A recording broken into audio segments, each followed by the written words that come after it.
353 Japanese fighters and bombers, was launched from the deck of 6 aircraft carriers and headed towards the harbor of Oahu. At that day, the attack on Pearl Harbor became a heavy strike for the United States, which had tied the country into World War II and became a source of painful lessons. One of these lessons, which changed the course of military strategy, was the understanding of how powerful an aircraft carrier can be.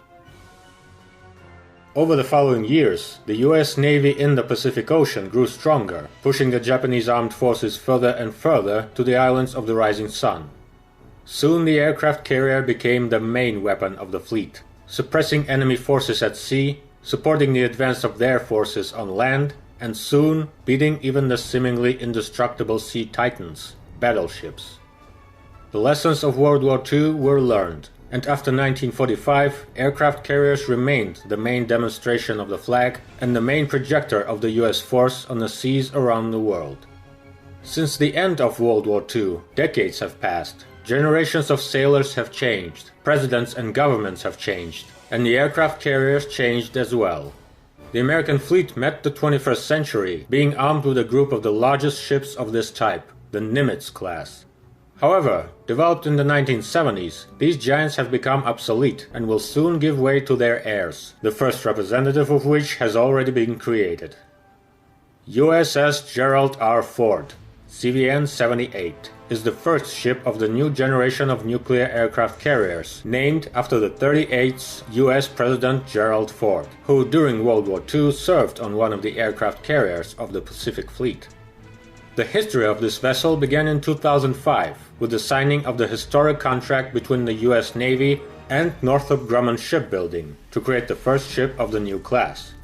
The giant's keel was laid in 2009 at the Newport News shipyard in Virginia. Construction was carried out at a rapid pace.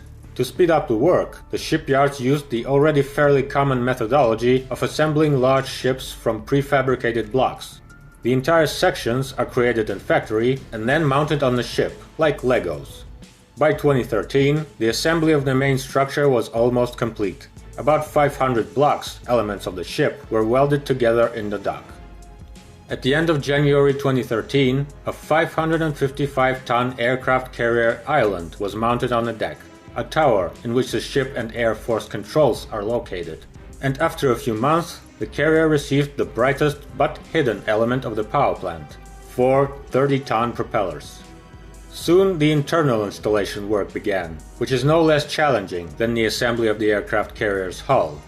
While inside the ship hundreds of workers were assembling and launching insane amounts of equipment, on the outside it looked like an almost finished aircraft carrier, especially after painting the hull. It took 200,000 gallons, or about 750 tons of paint, to give it the classic gray color. In the fall of 2013, the vessel received its official name, CVN-78 Gerald R. Ford, and passed the launch ceremony. The daughter of President Ford broke the bottle over the hull.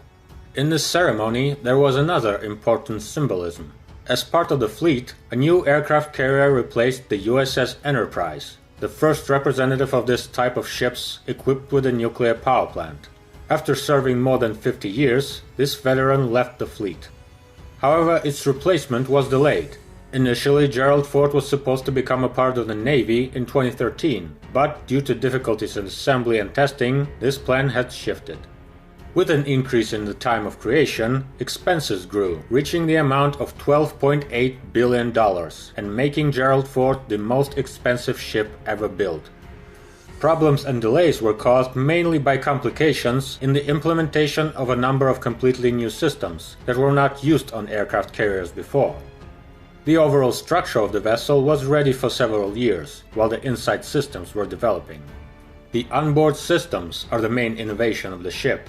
Externally, the Ford-class aircraft carriers are not very different from the vessels of the Nimitz class. The new ship has a length of 1,092 feet, or 333 meters, like its predecessor, George H.W. Bush, the latest Nimitz.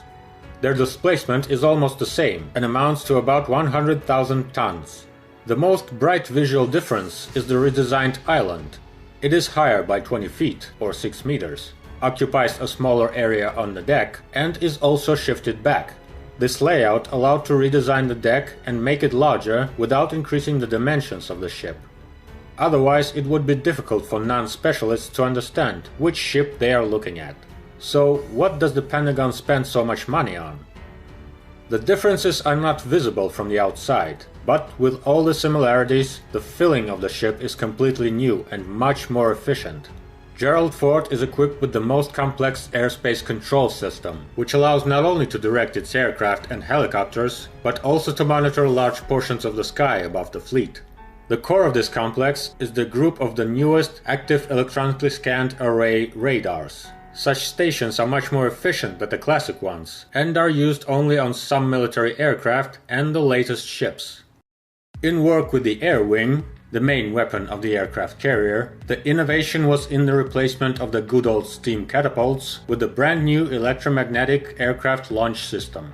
The first tests of the EMALS on the ship were carried out in 2015. These electromagnetic catapults are the first precedent of the use of such systems in the military vessels. They are much more efficient than the steam launchers, easier to operate, and more compact. In addition, such catapults are more flexible and work in a larger range of mass, which will allow optimal launching of both heavy planes and light drones. The number of aircraft that Gerald Ford is able to launch during a day increases by a quarter, and the number of personnel required for them significantly decreases. The same applies to many other systems. With the visual similarity to the Nimitz, Ford is much more computerized, which is obvious. The first ships of the previous generation were made in the 1970s, when the internet wasn't even created. Now the technology is completely different, and the ships are different too. Under the new requirements, Ford received the most complex cable network with a total length of more than 1900 miles, or 3000 kilometers, plus about 750 miles, or 1200 kilometers, of optical fiber cables. In general, due to this technical advancement, the crew was greatly reduced. The Nimitz-class vessels required the service of 3,500 people, not counting the Air Wing, while Ford requires a little more than 2,600, almost 900 crew members less. Given that the internal volume remains the same, the engineers managed to make the ship more comfortable for the sailors. Another important advantage is the fiery heart of Ford, or more precisely 2 nuclear hearts.